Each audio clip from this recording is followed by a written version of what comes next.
Bueno, feliz sábado para todos, que Dios les bendiga. El día de hoy quería compartir una reflexión que estuve leyendo esta semana, este libro llamado Eventos de los Últimos Días. Cada tanto me pongo a leer un poco este libro porque creo que estamos viviendo ya en los eventos finales, ¿no? Entonces cada tanto me pongo a leer y esta semana abrí en un capítulo que se llama... Esto se puede leer en diferentes etapas porque es una recopilación, no está de corrido. Entonces uno puede agarrar un capítulo, el que más le gusta o le llama la atención y se pone a leer, ¿no? Y abrí un capítulo que se llama El Fuerte Clamor, pero de casualidad. Pero justo es el nombre del ministerio El Fuerte Clamor de Puerto Rico, ¿no? Un ministerio que inició un siervo de Dios que hoy descansa en Cristo, llamado Jorge Lopera, y que hoy continúa llevando adelante mi cuñado Víctor López, mi hermano en Cristo, que también es una familia que de alguna manera me adoptó también, ¿no? Y que yo estoy muy agradecido por eso. Y también quiero mandarle un fuerte abrazo a mi cuñado Víctor López, que Dios le regala un año más de vida mañana. Así que gloria a Dios por eso, hermano. Sos una bendición para todos los que te rodean. Lo sé de primera mano y lo sé también por lo que mi esposa me habla, ¿no? Así que bueno, quería comentar algo sobre este capítulo. Es el capítulo 14 de este libro, Evento de los Últimos Días, que se llama El Fuerte Clamor, y habla acerca del testimonio que va a dar el pueblo de Dios en el tiempo final. Y quería destacar unas citas de la sierva del Señor donde ella dice en la página 212 y 213, que habla acerca de que hemos de ser llevados ante gobernantes y ante los concilios. Y esto es muy interesante porque la sierva del Señor nos pone en perspectiva estas palabras de Cristo, que la vamos a leer también a continuación, obviamente. Pero de ella dice lo siguiente, esto está en Evento de los Últimos Días, página 212 y página 213, que dice así: ahora no nos parece posible que alguno de nosotros tendrá que comparecer solo ante las autoridades. O sea, nosotros ahora no pensamos de que vamos a ser llevados ante un presidente, ante un gobernador, ante un congreso, quizá ante un concilio de una iglesia o de varias iglesias. Es interesante la palabra concilio. ¿Saben por qué? Porque esta palabra concilio es la misma que se usa hoy para el movimiento ecuménico. Se llama Concilio Mundial de Iglesias, Concilio Nacional de Iglesias. De esa manera es que se manifiesta el movimiento ecuménico, es un concilio, es una unión de iglesias. Y la Biblia dice que hemos de ser llevados ante los concilios, ¿sí? En aquella época eran los concilios del Sanedrín, de los dirigentes judaicos, ¿sí? Que en el primer siglo persiguieron a la iglesia cristiana. Entonces Elena White dice, ahora no nos parece posible que alguno de nosotros tendrá que comparecer solo ante las autoridades, pero si alguna vez Dios ha hablado por mi intermedio, o sea, ella pone como garantía de que Dios le ha hablado, llegará el tiempo cuando seremos llevados ante concilios y ante miles de personas por causa de su nombre, y cada uno tendrá que dar razón de su fe. Luego vendrá la crítica más severa sobre cada posición que se ha tomado en favor de la verdad. Necesitamos entonces estudiar la palabra de Dios para que podamos conocer por qué creemos las doctrinas que defendemos. ¡Wow! Interesante. O sea, ella dice que ahora nos parece algo imposible, pero si alguna vez Dios habló por medio de Elena, entonces va a llegar el tiempo en que vamos a ser llevados, alguno de nosotros, delante de reyes, delante de gobernadores o de miles de personas para dar razón de nuestra fe. Y esa razón de nuestra fe dice que va a ser criticada, ¿sí? Pero vamos a tener que presentar la razón de nuestra fe. Y por eso es necesario que nosotros hoy estudiemos las Escrituras, para saber por qué creemos lo que creemos, para conocer las doctrinas que hoy defendemos. Entonces, el tema de hoy es un llamado a eso, ¿no? A que podamos nosotros estar afirmados en las doctrinas. Obviamente que este tema está dirigido, y doy por sentado, a todos aquellos que han aceptado a Cristo como Salvador personal, ¿sí? Esto no sirve, las doctrinas no nos sirven si no tenemos, como hoy compartió nuestro hermano Maco, si no tenemos a Cristo en nuestro corazón, si no hemos aceptado la sangre de Cristo. Si no confiamos en que Dios es nuestro Padre y nos ama y nos recibe como hijos, esto que estoy hablando ahora no tiene ningún sentido, es un conocimiento doctrinal que nos va a volver fariseo, nada más. Pero si hemos aceptado a Cristo como Salvador y nuestro Señor, y estamos en paz con Dios y con los hombres, entonces, o sea, nos hemos puesto a cuenta, ¿no? Si hemos hecho mal a alguien, le hemos pedido perdón, si le hemos fallado a Dios, le hemos pedido perdón.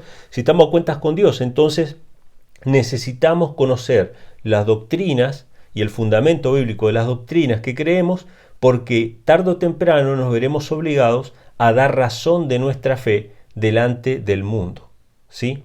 La otra cita, que está ahí mismo, dice: muchos tendrán que comparecer ante cortes legislativas, algunos tendrán que comparecer ante reyes y ante sabios de la tierra para responder de su fe. Aquellos que tienen solo una comprensión superficial de la verdad no serán capaces de exponer claramente las Escrituras y dar razones definidas de su fe. Se confundirán y no serán obreros que no tengan de qué avergonzarse. Que nadie se imagine que no tiene necesidad de estudiar porque no debe predicar en el púlpito sagrado. ¿No sabéis qué puede Dios requerir de vosotros? O sea, nuevamente ya dice, algunos serán llevados delante de reyes, delante de magistrados, etc., y que mucha gente que hoy tiene un conocimiento superficial de las Escrituras se confundirá y no va a poder dar razón de su fe. Y no van a ser obreros que no tengan de qué avergonzarse. Entonces dice que nadie se imagine que no tiene necesidad de estudiar solamente porque no predica en el púlpito sagrado. Vamos a suponer que nosotros no somos predicadores, ¿no? Entonces decimos, bueno, yo no soy predicador, yo no hablo en público, yo por ahí no predico los sábados, o no doy estudios bíblicos, pero de todos modos tengo que conocer lo que creo porque en algún momento quizá yo sea forzado a testificar delante de los hombres, ¿sí? Y tenemos que ser presentados delante de Dios como aprobados en esto. Entonces, vamos a leer primeramente los versículos bíblicos que hablan acerca de esto. Lo vamos a leer en Mateo capítulo 10, versículos 17 al 20, y lo vamos a comparar con Marcos y con Lucas, en otras partes donde aparece la misma promesa o la misma profecía, y vamos a ver un poquito qué es lo que nos dice acerca de ese momento.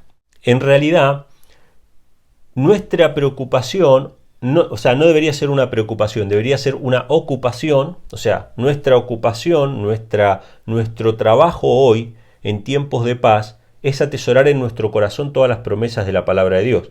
Pero en aquel momento, si hay algo que Cristo dice y repite varias veces, es que no hemos de preocuparnos. O sea, no nos ha de preocupar, no hemos de tener un libreto, no hemos de tener notas.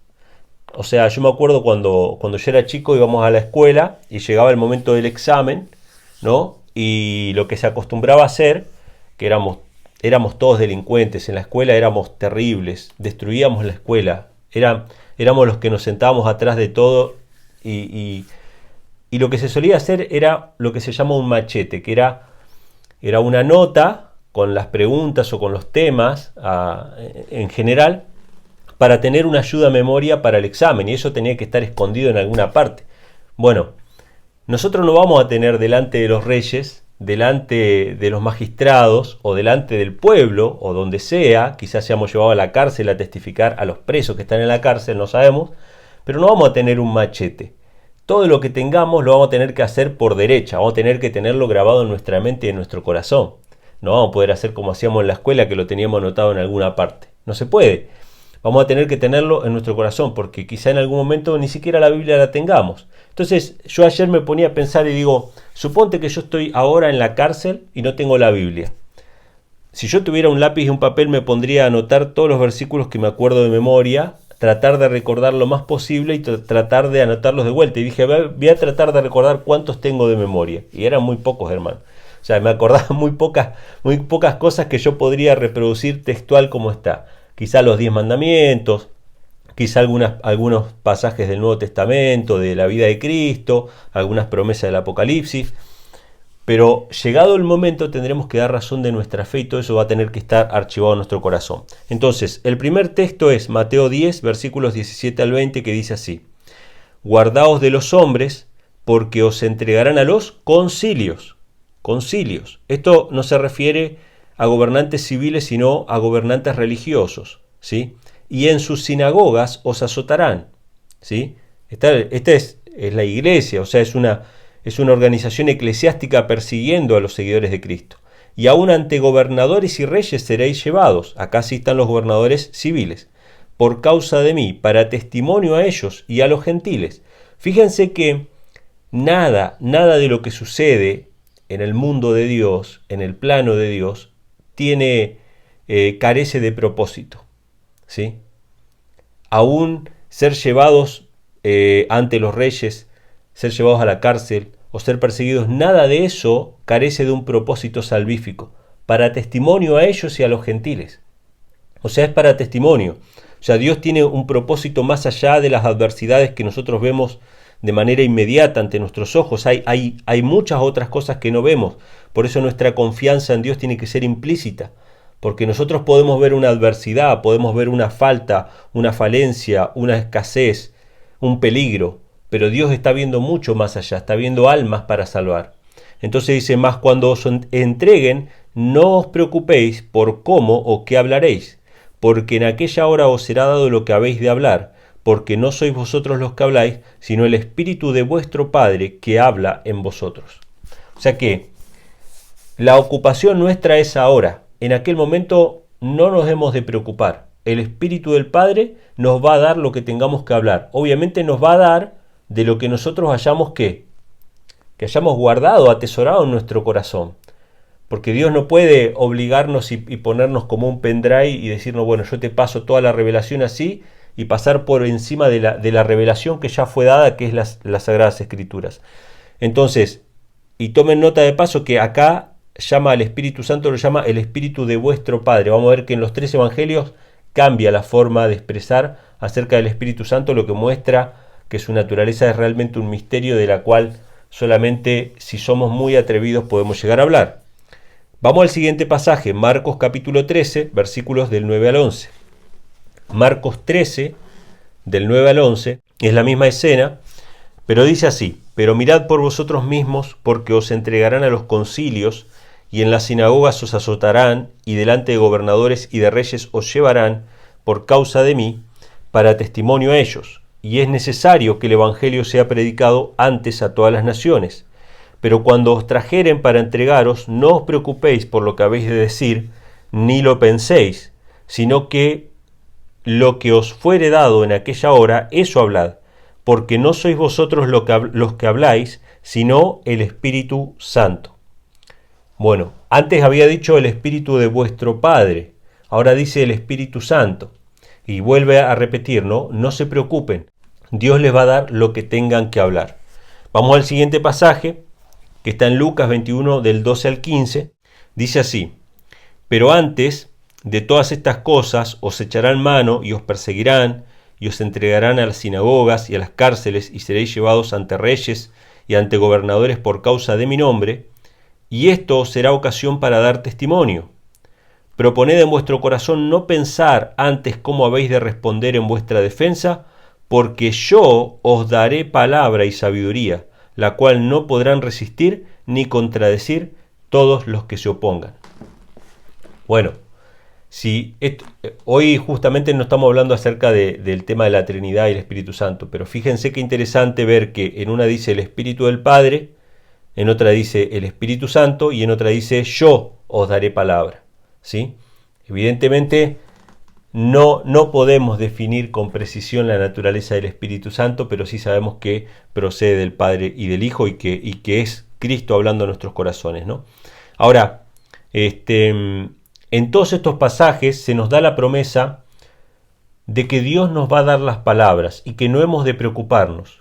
Esto tiene que ver con que no es nuestra sabiduría humana, no es nuestra dialéctica, no es nuestra capacidad de elaborar un discurso o de presentar argumentos, sino que es simplemente Dios que va a tomar esas palabras que Él puso en nuestros corazones a través de la lectura, a través del estudio que hemos tenido actualmente, y en ese momento nos va a dar las palabras de cómo presentarlas, para poder no simplemente ganar un debate o presentar un argumento o refutar a alguien, sino para llegar a los corazones de aquellos que Dios tiene entre los gentiles, entre los reyes, entre los gobernadores. Porque es el propósito de que seamos llevados entre los reyes y los gobernadores, llegar a los corazones de aquellos que son hijos de Dios y que Dios los está llamando. Entonces Dios nos va a dar las palabras justas para que lleguen en ese momento a esas personas. No para ser honrados por ganar un debate, no para obtener laureles del mundo, sino para llegar a los corazones que necesitan la salvación. Ahora, esta necesidad de prepararnos, podemos leer algunos versículos, uno de ellos está en 2 de Timoteo capítulo 2, versículo 15, que lo cita Elena G. de White en la cita que leímos hace un rato, que dice así, 2 de Timoteo 2:15, procura con diligencia presentarte a Dios aprobado como obrero que no tiene de qué avergonzarse. Esto es interesante, esta expresión, ¿no? No tiene de qué avergonzarse, y dice que usa bien la palabra de verdad. ¿Por qué es esto de no tener de qué avergonzarse? ¿Alguna vez les ha pasado alguna vez que estuvieron presentando el mensaje y alguien les refutó su argumento de lo que ustedes estaban presentando en un estudio bíblico, en una charla o donde fuera, y ustedes no tenían cómo responder a eso? ¿Y no sintieron alguna vez un poco de vergüenza de decir, la verdad es que sí, yo estoy creyendo algo que no estoy seguro o que no tengo muy claro? ¿No les ha pasado? Bueno, eso nos va a pasar en tanto y en cuanto nosotros no estudiemos, no escudriñemos. El apóstol Pablo le dice a Timoteo que se prepare con diligencia, que estudie, que sea un obrero digno, que no tenga de qué avergonzarse. Y si hay una carta que habla más acerca de la sana doctrina, o cartas en realidad, son la primera y la segunda carta a Timoteo, donde se menciona constantemente la sana doctrina, y de estudiar, y de leer, y de prepararse, de que toda la escritura es inspirada por Dios, como lo leía hoy Maco, útil para enseñar, redarguir, instruir en justicia, para que seamos salvos, etc. Pero todos esos consejos tienen que ver con la preparación. Nosotros necesitamos prepararnos. Y sobre todo, dice para que no seamos avergonzados. Si nosotros no nos preparamos y somos avergonzados, vamos a leerlo ahora. Esto está en 1 de Pedro capítulo 3 versículos 12 al 17. No vamos a tener estas cualidades que se mencionan acá, según 1 de Pedro 3 del 12 al 17. Porque nosotros vamos a ser presionados. Seguramente alguno de ustedes ya ha sido presionado para testificar. Y a veces somos presionados de manera un poco intencionada, ¿no? Para que nos enojemos, para que perdamos los estribos, para que nos avergoncemos, para que quedemos mal delante de otras personas. Y siempre va a haber una oportunidad en que vamos a ser llevados a testificar acerca de nuestra fe. Y podemos ser avergonzados o podemos mantenernos en la paz de Cristo. Entonces, dice 1 de Pedro capítulo 3, 12 al 17, porque los ojos del Señor están sobre los justos, y sus oídos atentos a sus oraciones, pero el rostro del Señor está contra aquellos que hacen el mal. ¿Y quién es aquel que os podrá hacer daño si vosotros seguís el bien? Mas también si alguna cosa padecéis por causa de la justicia, bienaventurados sois. Por tanto, no os amedrentéis por temor a ellos, ni os conturbéis, sino santificad a Dios el Señor en vuestros corazones, y estad siempre preparados para presentar defensa con mansedumbre y reverencia ante todo el que os demande razón de la esperanza que hay en vosotros, teniendo buena conciencia, para que en los que murmuran de vosotros como de malhechores sean avergonzados los que calumnian vuestra buena conducta en Cristo, porque mejor es que padezcáis haciendo el bien, si la voluntad de Dios así lo quiere, que haciendo el mal. ¡Wow! Estén siempre preparados para dar defensa o para presentar defensa con mansedumbre y reverencia. ¿Para qué? Para que sean avergonzados ellos. Pero no ustedes sean avergonzados de no poder responder acerca de lo que creen. Y encima dice con mansedumbre y reverencia, sin enojarse, sin perder los estribos. Justamente esas cosas que a mí me han pasado y que creo que nos han pasado a todos, es por a veces no poder dar una respuesta satisfactoria. Y justamente al no tener anclada nuestra fe en lo claro y positivo, así dice Jehová, en todos los textos bíblicos, cuando nos vemos sobrepasados, es cuando nosotros somos avergonzados. Y cuando no queremos ser avergonzados, ¿qué surge? La ira. ¿sí? Surge el enojo y surge el malestar. Entonces la única manera de no caer en eso, en lo cual todos hemos caído, reitero, es estar preparados, es estar afianzados en la palabra. Entonces, cuando nos demandan razón de nuestra fe, nosotros con mansedumbre y reverencia podemos decirle, escrito está. No, pero tal y tal cosa. Bueno, escrito está en tal otro lugar. No, pero tal otra. Y bueno, escrito está. Y con mansedumbre y reverencia. Y a lo sumo, si la cosa no prospera y la persona no acepta el mensaje, a lo sumo serán avergonzados aquellos que os calumnian, ¿no? Entonces, vamos a ver un ejemplo práctico de esto que se encuentra en Hechos de los Apóstoles capítulo 17. Vamos a leer de los versículos del 1 al 13, porque acá hay dos congregaciones, dos lugares donde fue predicado el Evangelio, y hubieron dos actitudes distintas. En un caso fue un rechazo, no generalizado, no de toda la congregación, pero sí de un grupo de personas hubo un rechazo, y en el otro caso hubo una aceptación general. Y hubo un factor que hizo que en un lugar se rechace y en otro lugar se acepte. Y esto tiene que ver con el estudiar la palabra de Dios, con el escudriñar, con el tener confianza en que la palabra de Dios nos puede incluso llegar a corregir una mala interpretación que tengamos de las Escrituras. Si confiamos en la palabra de Dios, hermanos, nosotros podemos hasta recibir nueva luz, podemos ser reformados si algo lo estábamos entendiendo mal, ¿sí? Pero si nosotros no tenemos eso, si no tenemos el firme fundamento, vamos a reaccionar como reaccionaron los de esta iglesia. Vamos a leerlo, está en Hechos capítulo 17, versículos del 1 al 13, y dice lo siguiente. Pasando por Anfípolis y Apolonia, llegaron a Tesalónica, o sea, los apóstoles, ¿no? Y el apóstol Pablo, donde había una sinagoga de los judíos, y Pablo, como acostumbraba, fue a ellos y por 3 días de reposo discutió con ellos. O sea, dedicó tiempo durante 3 semanas para discutir con ellos, para presentarles el Evangelio, declarando y exponiendo por medio de las Escrituras que era necesario que el Cristo padeciese y resucitase de los muertos, y que Jesús, a quien yo os anuncio, decía él, es el Cristo. Y algunos de ellos creyeron y se juntaron con Pablo y con Silas, y de los griegos piadosos gran número, y mujeres nobles no pocas. Entonces los judíos que no creían, teniendo celos, fíjense, ¿qué pasó con los que rechazaron? Tuvieron unos malos sentimientos, unos malos pensamientos, ¿no? Tuvieron celos. Tomaron consigo a algunos ociosos. Esta gente no leía las Escrituras, no buscaba con diligencia conocer la palabra de Dios. Ellos estaban ociosos, hombres malos, y juntando una turba alborotaron la ciudad. Esta es una característica típica de los que, como decimos acá en Argentina, no tienen nada que hacer. Que no tienen nada que hacer, terminan alborotos, contiendas, peleas, siempre algún problema, siempre alguna crítica, siempre alguna cuestión, porque no tienen nada que hacer, están ociosos. Entonces, simplemente generar problema. Y cuando no pueden refutar un mensaje que está basado en la palabra de Dios y no tienen argumentos, empiezan los ataques a la persona y empiezan a buscar ocasión para tratar de hacerlo caer a esa persona o tratar de hacerlo quedar mal.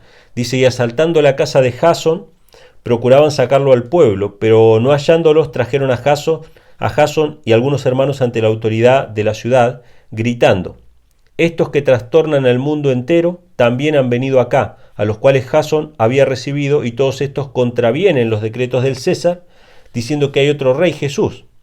Y alborotaron al pueblo y a las autoridades de la ciudad, oyendo estas cosas. Pero obtenida fianza de Jasón y de los demás, le soltaron inmediatamente. Los hermanos enviaron de noche a Pablo y a Silas hasta Berea. Fíjense, primero Pablo predicó en Tesalónica, y las personas que no habían estudiado la palabra, que eran ociosos, que no tenían un firme fundamento, que no indagaron, ¿qué generaron? Alboroto, discusiones, envidias, bueno, problemas.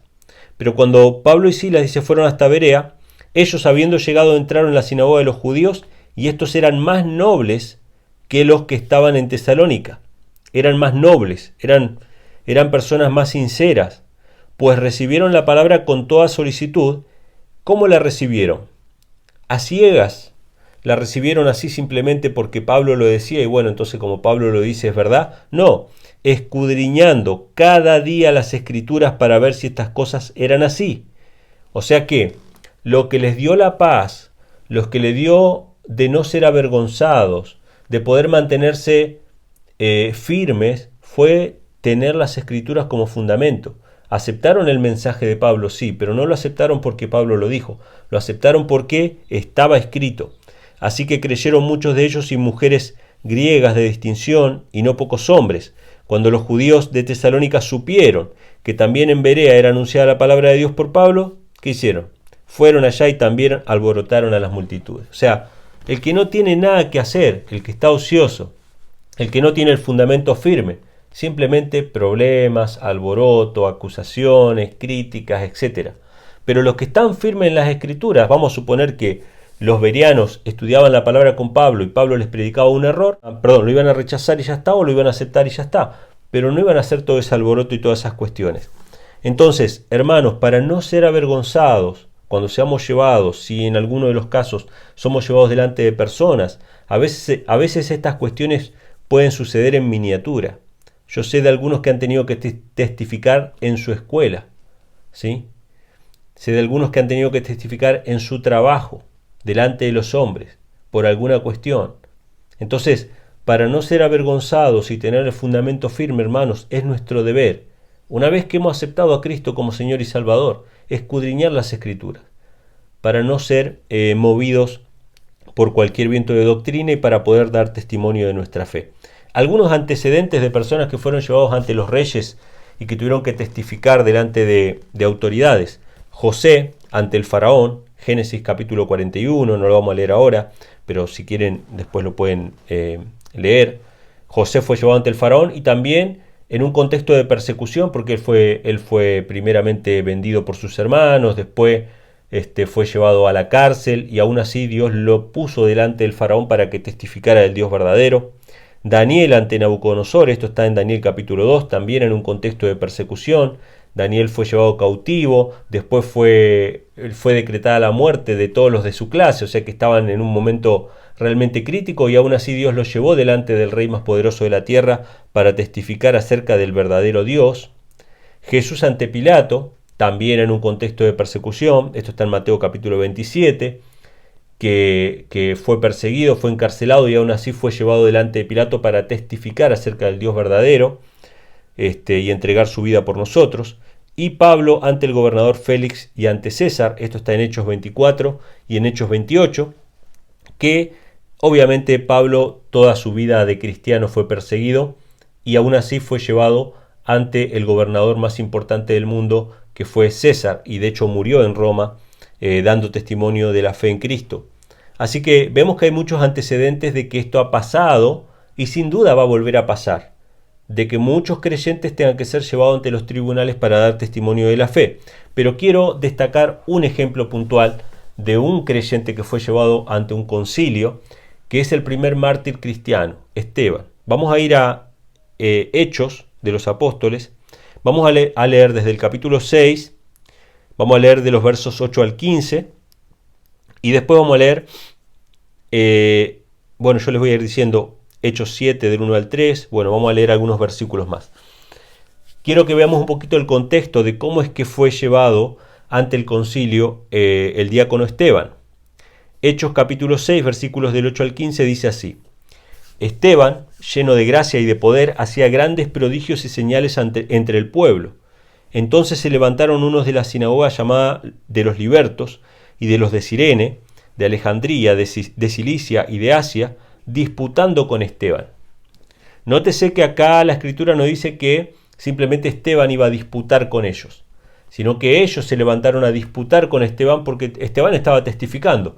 Y siempre que testifiquemos va a salir alguien que nos va a salir a disputar. Entonces cuando salen a disputar, ahí es donde tenemos que, con mansedumbre y reverencia, dar razón de nuestra fe. Esto es un punto muy importante. Nosotros no tenemos que llamar a debate a nadie. Pero si alguien nos llama a debate, tenemos el deber de responder. ¿Sí? David no salió a desafiar a los ejércitos de los filisteos. pero ante el desafío de Goliat, David tuvo que responder. Entonces, esto es para diferenciar. No es lo mismo invitar a la gente a debatir, porque tenemos deseo de contienda, que responder a un llamado a debatir. Entonces esa es la regla, ¿no? O sea, yo no invito a la gente a debatir, pero si la gente me invita a debatir, es mi deber como creyente ir a dar razón de mi fe con mansedumbre y reverencia. O sea, no puedo negarme a esa invitación. Obviamente, a menos que sepamos que el entorno y que las personas es un entorno problemático y que sabemos que no va a ser de ningún beneficio, pero cuando nos invitan a predicar o nos invitan a debatir, es nuestro deber ir a dar razón de nuestra fe. Entonces dice que esta gente disputaba con Esteban, pero no podían resistir a la sabiduría y al espíritu con que hablaba.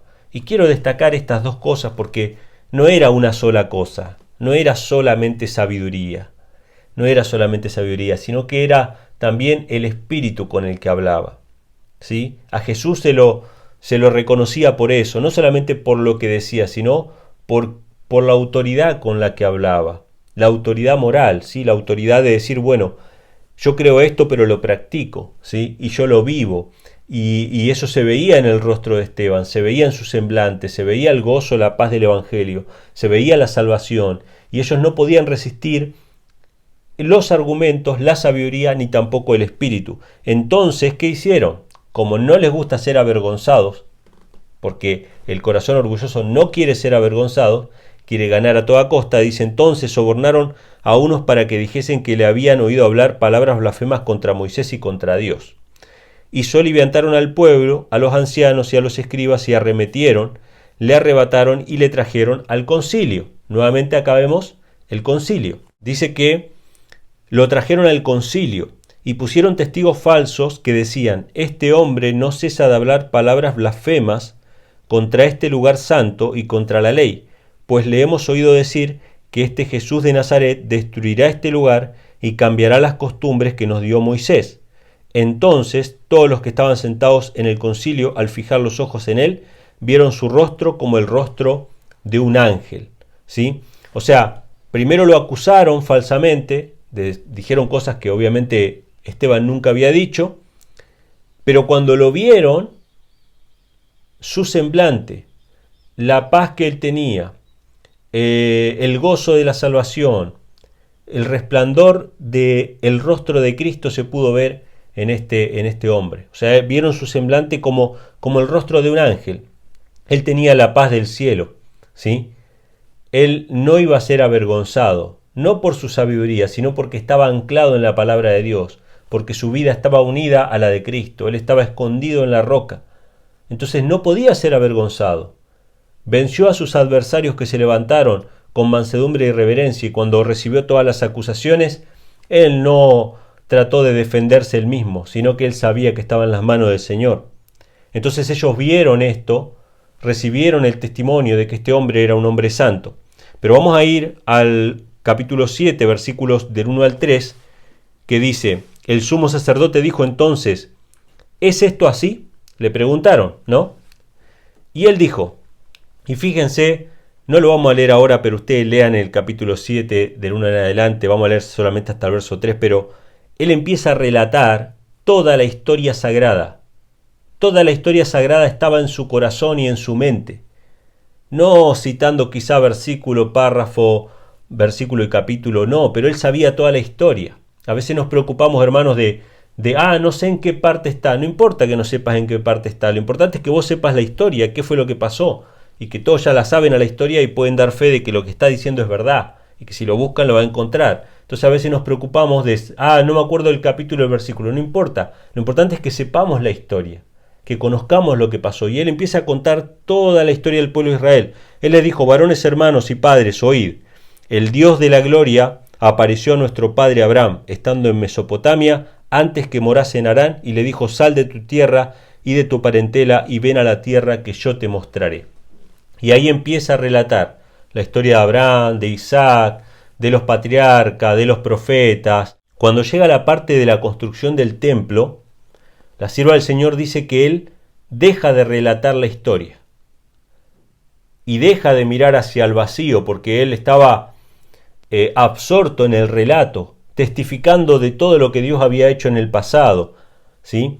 Él deja eso y los mira a ellos, los mira a los escribas y fariseos, y esto lo podemos leer en el versículo 51 al versículo 60, que es la parte final de su discurso. Él los mira y les habla directamente a ellos. Duros de cerviz e incircuncisos de corazón y de oídos, vosotros resistís siempre al Espíritu Santo, como vuestros padres, así también vosotros. ¿A cuál de los profetas no persiguieron vuestros padres y mataron a los que anunciaron de antemano la venida del justo, de quien vosotros ahora habéis sido entregadores y matadores? Vosotros que recibisteis la ley por disposición de ángeles y no la guardasteis. Oyendo estas cosas se enfurecían en sus corazones y crujían los dientes contra él. Pero Esteban, lleno del Espíritu Santo, puesto los ojos en el cielo, vio la gloria de Dios y a Jesús que estaba a la diestra de Dios, y dijo: He aquí veo los cielos abiertos, y el Hijo del Hombre que está a la diestra de Dios. Entonces ellos, dando grandes voces, se taparon los oídos, arremetieron a una contra él, y echándole fuera de la ciudad, le apedrearon. Y los testigos pusieron sus ropas a los pies de un joven que se llamaba Saulo, y apedreaban a Esteban mientras él invocaba y decía: Señor Jesús, recibe mi espíritu. Y puesto de rodillas clamó a gran voz: Señor, no les tomes en cuenta este pecado. Y habiendo dicho esto, durmió. ¡Wow! ¡Qué tremenda historia!, ¿no? El testimonio de Esteban no pudo ser resistido en un debate teológico, en una sinagoga, con personas ahí. Después él pudo testificar delante de los magistrados, delante de las autoridades eclesiásticas, y no tembló y no temió por su vida, no solamente al presentar la historia sagrada, la historia de los patriarcas, los profetas, que anunciaron la venida del justo, como él dice, sino también de reprender la dureza de corazón de estas personas. Y estas personas no pudieron resistir su testimonio, a tal punto que tuvieron que usar la violencia. Hermanos, nosotros podemos ver ahí una señal, ¿sí? Una indicación. Cuando nosotros presentamos el Evangelio o presentamos la verdad y nos responden con violencia, significa que el argumento es válido. O sea, la validez de nuestro argumento a veces se mide o se contrapesa con la violencia de las agresiones que recibimos, que a veces no son agresiones físicas, pero sí son agresiones verbales, ¿sí? Que constantemente recibimos agresiones. Entonces, evidentemente, estamos por el buen camino, ¿sí? Hermanos, tenemos que prepararnos. No sabemos cuánto le queda a la historia de la humanidad. Yo siempre digo que tenemos que vivir. Esta es una frase armada, ¿no? Pero no es una frase de Elena de White ni bíblica, pero es una frase armada, ¿no? Tenemos que vivir espiritualmente como si Cristo viniera hoy mismo, ¿no? Si tuviéramos que ir al descanso hoy mismo, si tuviéramos que entregar nuestra vida por Cristo hoy mismo, o si Cristo apareciera en las nubes de los cielos, tenemos que estar preparados en nuestro corazón como si hoy Cristo viniese. Pero tenemos que hacer planes como si tuviéramos muchos años por delante. Nosotros en los tiempos finales no vamos a estar ociosos, vamos a estar trabajando, vamos a estar ayudando al prójimo, vamos a estar distribuyendo literatura, y cuando Cristo venga nos va a encontrar trabajando, no ociosos, ¿sí? Y parte de nuestro trabajo, si hemos aceptado a Cristo como Salvador, es fundamentar nuestras creencias en la sana doctrina y poder dar razón de nuestra fe con mansedumbre y reverencia a todos aquellos que nos pidan razón de nuestra fe. Así que bueno, esto era lo que quería compartir con ustedes, hermanos. Espero que les sea de bendición. Bueno, que tengan un buen sábado.